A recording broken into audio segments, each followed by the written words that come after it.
Step into Value Zone. Value Zone. Hypermart. Patancheru. నమస్తే, welcome to Suman TV.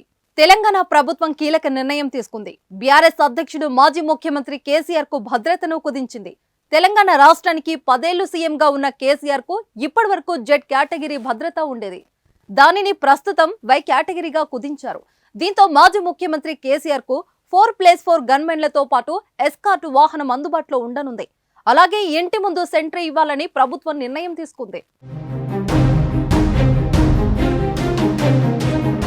సీఎంగా ఉన్న సమయంలో కేసీఆర్ కు జెడ్+ సెక్యూరిటీ కింద 24 గంటలు భద్రత ఉండేది. కనీసం 36 మంది భద్రతా సిబ్బంది షిఫ్టుల వారీగా సెక్యూరిటీగా ఉండేవారు.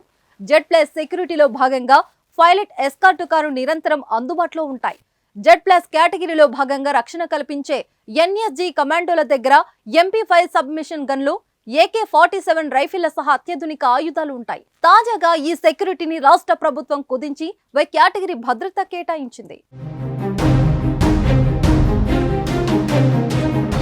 బీఆర్ఎస్ ప్రభుత్వంలో ఐటీ మంత్రిగా ఉన్న కేటీఆర్ కు సైతం సాధారణ ఎమ్మెల్యేకు ఇచ్చిన భద్రతనే కేటాయించారు. హరీష్ రావుకు 2+2 భద్రత ఇచ్చారు.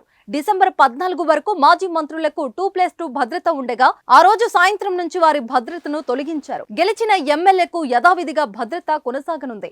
బీజేపీ నుంచి రాజాసింగ్, ఎంఐఎం నుంచి అక్బరుద్దీన్ ఓవైసీ కి భద్రతను కొనసాగిస్తారని సమాచారం. ఇటీవల రాష్ట్ర పరిధిలోని అన్ని కార్పొరేషన్ చైర్మన్ల పోస్టులను రద్దు చేస్తూ సంచలన నిర్ణయం తీసుకున్న విషయం మనకు తెలిసిందే. అయితే తాజాగా కార్పొరేషన్ చైర్మన్లకు గన్మెన్లను కూడా తొలగిస్తూ కాంగ్రెస్ సర్కారు ఉత్తర్వులు జారీ చేసింది.